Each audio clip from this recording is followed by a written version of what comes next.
Assalamualaikum warahmatullahi wabarakatuh. Eh, Semoga sehat selalu semuanya, sahabat pendidik dan semua penonton YouTube channel Hardi Setiawati.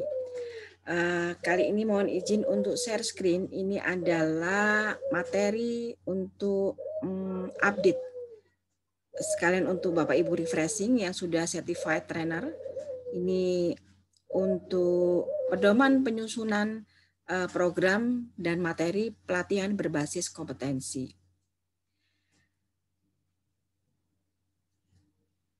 Yang Bapak Ibu yang sudah certified trainer, ini sebelumnya sudah membuat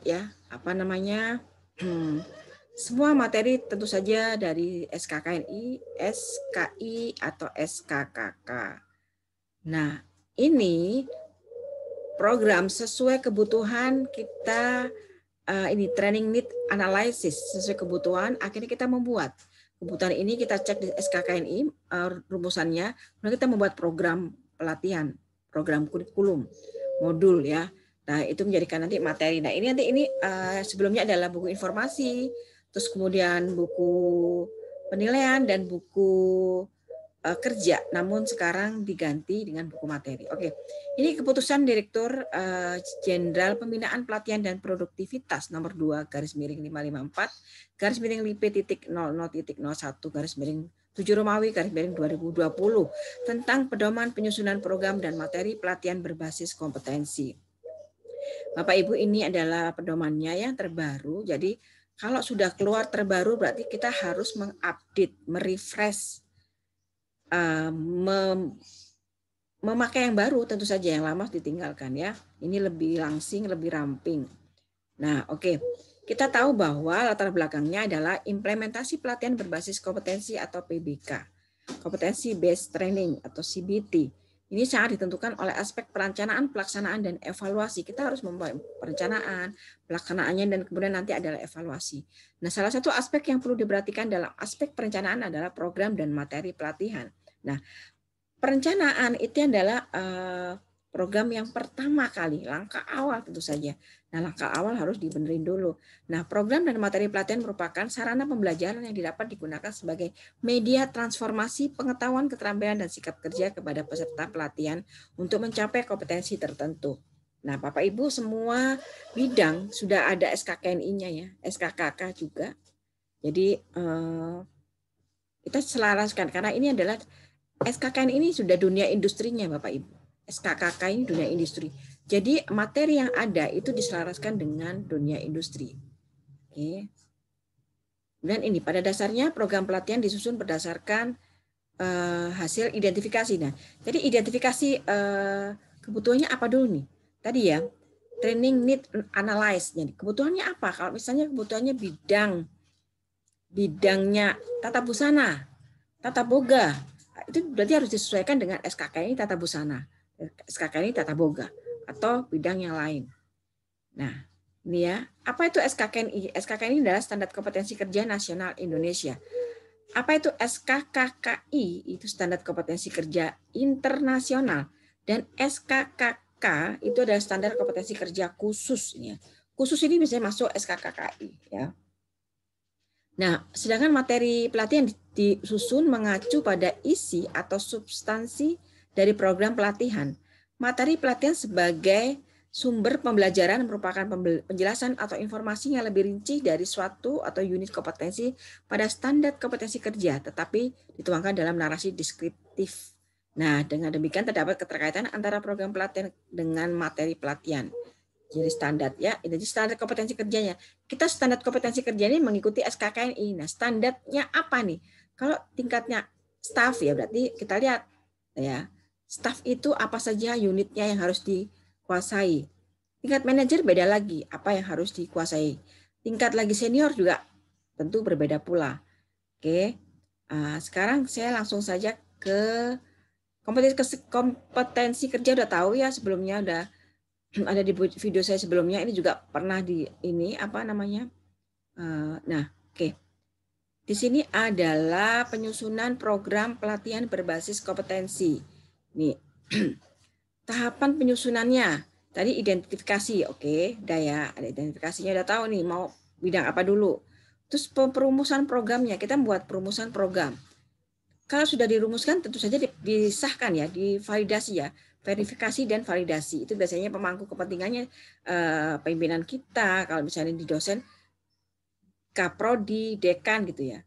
Terus kemudian nanti apakah ada revisi program pelatihan berbasis kompetensi. Revisi ini tentu saja apabila ada, ya kita harus membuat perubahan. Kebutuhan pengguna tentu saja kan. Sekarang ada beberapa teoritis yang tidak dipakai, yang sudah tidak dipakai. Ya, di situ harus mengupdate. Nah, kita buat struktur program pelatihannya di sini pasti ada informasi secara umumnya, kurikulumnya, silabusnya, daftar peralatan apa saja yang digunakan, daftar bahan, daftar tim penyusun. Ini perlu karena ini yang tanggung jawab, ya. Jadi nih, program pelatihan ini masih tetap sama, Bapak Ibu. Pelatihan berbasis kompetensi ini sama ya. Tidak perlu dibahas, ini sama. Ini adalah identifikasi pelatihannya apa? Misalnya identifikasi pesertanya itu seperti apa, minimal apa ada kriterianya, dan identifikasi untuk instrukturnya apa saja ya. Jadi terus kemudian ini kurikulum. Kita membuat kurikulum tadi berdasarkan dengan kebutuhan tadi. Kebutuhannya tadi apa? Nah, materinya jadi masuk kelompok unit kompetensi. Materinya apa dulu, kemudian disandingkan dengan SKKNI. Akhirnya ketemulah di sini kelompok unit kompetensinya apa saja yang dibutuhkan. Jadi beberapa unitnya, ambil unitnya dari beberapa SKKNI boleh. Jadi sesuai kebutuhan. Kelompok penunjangnya apa? Kalau misalnya kelompok penunjangnya itu non kompetensi yang tidak ada di SKKNI boleh.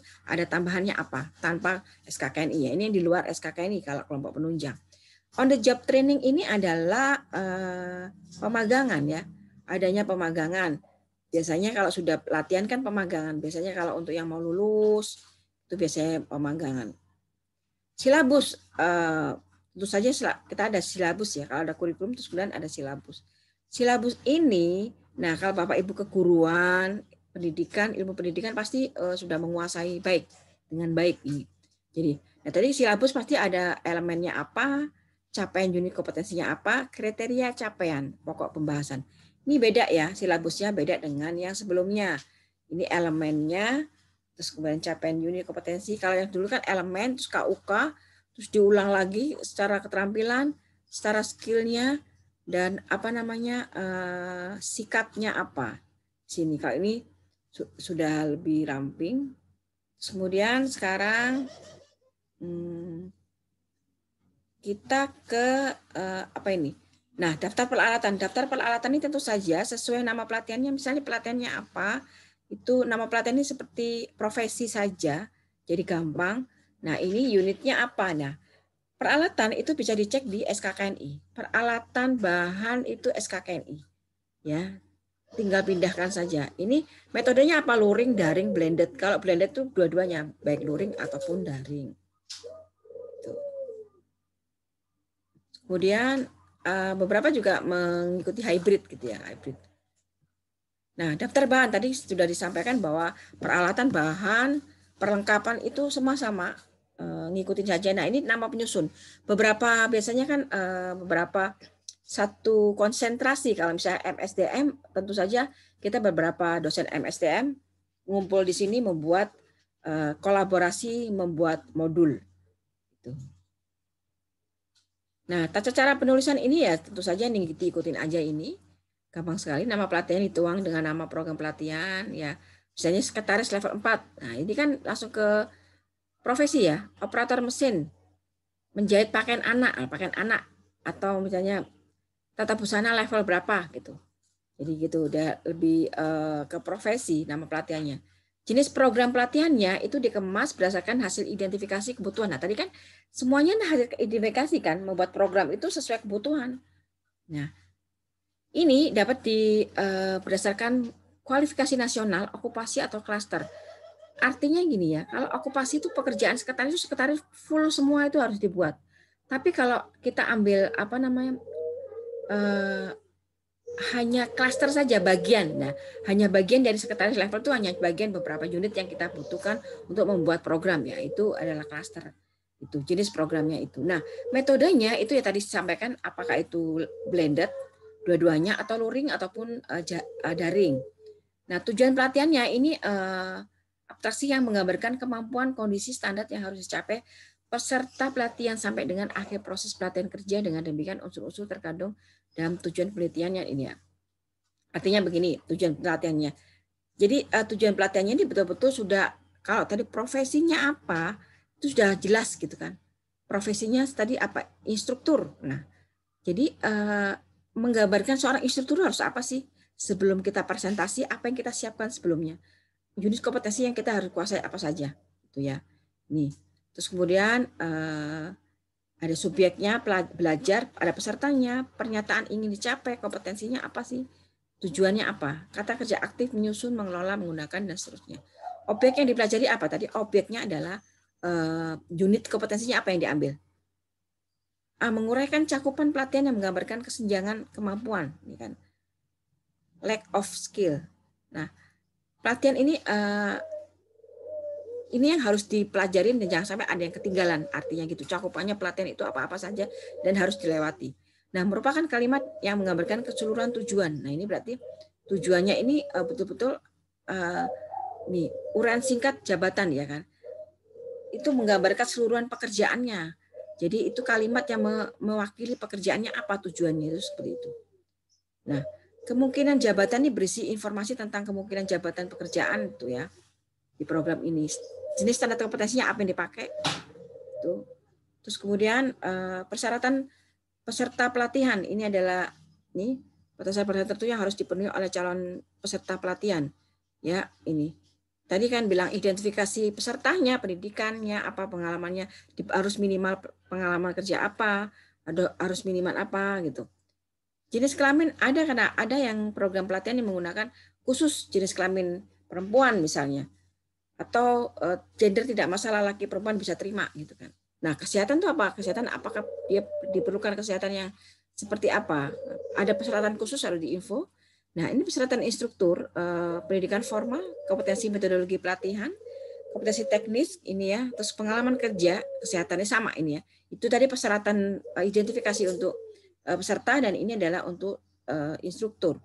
Kurikulum pelatihan sekarang. Kurikulumnya tadi ya, ada kelompok unit kompetensi tadi, terus kemudian penunjang. Penunjangnya apa? Penunjang itu non kompetensi. Nah, on the job training itu adalah magang. Nah, kemudian format ini, format kolom ada nomor urut, materi pelatihan, kode unit kompetensi ya udah biasa, silabus, kita membuat silabus, elemen kompetensi, capaian unit kompetensi, kriteria capaian, pokok bahasan, daftar pelatihan yang digunakan, nah tadi ya, daftar bahan, aturan penulisan, ini gaya selingkungnya harus mengikuti ini, tentu saja tidak boleh, ini apa ini namanya? Oh, pakai Bookman All Style huruf 12 ya udah, jangan pakai huruf yang lain. Sistem penomorannya juga seperti ini, harus mengikuti ini, guys, selingkungnya mengikuti yang berbasis kompetensi ya Bapak Ibu. Nah, udah. Terus kemudian format penulisannya sama, ada cover, pasti ada logo, di covernya itu logo, tulisan program pelatihan berbasis kompetensi, judul programnya apa, gambar terkait dengan substansi unit kompetensi, dan identitas lembaga. Artinya gini, kalau program pelatihannya instruktur ya berarti gambarnya foto-fotonya itu yang sedang mengajar gitu kan, bukan berarti instruktur, atau kalau misalnya instruktur boga, tata boga ya sedang memasak ya boleh, nggak apa-apa itu ya, sedang mengajarkan praktek memasak. Jadi sesuai judul. Kata pengantar ini berisi uraian arti penting dan manfaat penyusunan materi pelatihan yang dilengkapi dengan tempat, bulan, dan tahun penerbitan. Kata pengantar ditandatangani oleh Direktur Bina Standarisasi Kompetensi Pelatihan ini. Oke, daftar isi. Kata pengantar ini kita biasanya ditandatangani kalau di kampus ya, kampus aja yang tanda tangan yang verifikasi dan validasi tadi ya. Struktur program, daftar isi ya harus sama dengan ininya. Nah, sekarang penyusunannya ini, tahapan penyusunan materi pelatihan berbasis kompetensi. Ini penyusunan materi ya. Jadi penyusunan materi PBK ini itu ada penyusunan materi PBK materi sendiri ya. Itu sama sebenarnya, hanya materi itu sebelumnya adalah informasi Bapak Ibu. Pengesahan juga sama. Terus kemudian validasi juga sama tadi, revisi, struktur materi juga sama, materi. Dan sekarang kita ada hanya 2, buku materi dan buku asesmen.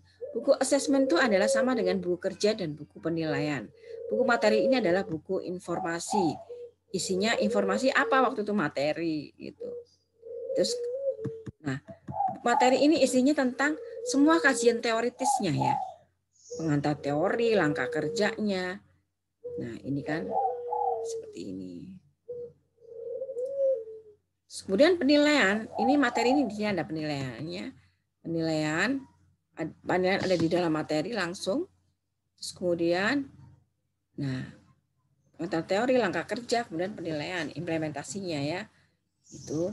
Jadi ini referensi apa saja minimal A1 adalah SKKNI, kemudian buku referensi. Di googling juga boleh, tapi harus disebutkan kalau misalnya kita harus kalau kita memang browsing itu tanggal berapa dan tahun berapa, jam berapa, lebih baik disebutkan jadi aman. Buku assessment ini adalah buku penilaian ya, buku kerja ya di sini. Jadi assessment ini tes esai, tes pilihan ganda, dan tes menjodohkan jawaban. Jadi ada 3 bentuknya. Ini tahapannya, penilaian praktek dan panduan wawancara. Hasil tes praktek, wawancara, monitoring perilaku, perilakunya apa, perilaku itu sikapnya seperti apa, sesuai unit kompetensi itu dicek juga pada SKKNI Bapak Ibu. Nah, kurang lebihnya seperti ini, penilaian praktek, demonstrasi praktek. Jadi sekarang lebih mudah, lebih ramping ya. Kalau gaya selingkung itu diikutin aja di sini sama. Nah, ini kan daftar icon, ada daftar ikonnya, boleh. Buku assessment.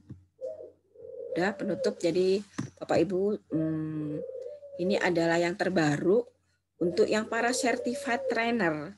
Ini ayo kita merefresh diri, merefresh materi ini untuk diimplementasikan pada institusi Bapak Ibu.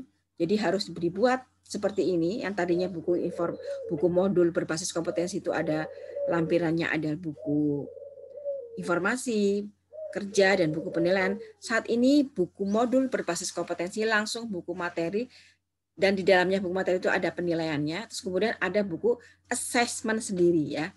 Jadi ada buku materi dan buku assessment. Jadi Bapak Ibu, demikian untuk refresh materi menyusun modul berbasis kompetensi terkini 2021. Oke, baik Bapak Ibu, semoga bisa mengikuti dengan baik dan langsung merubah yang tadinya penyusunan modul ya, mengupdate dengan menggunakan yang standar terbaru. Oke, terima kasih. Semoga dapat diikuti dengan baik. Wassalamualaikum warahmatullahi wabarakatuh. Salam kompeten.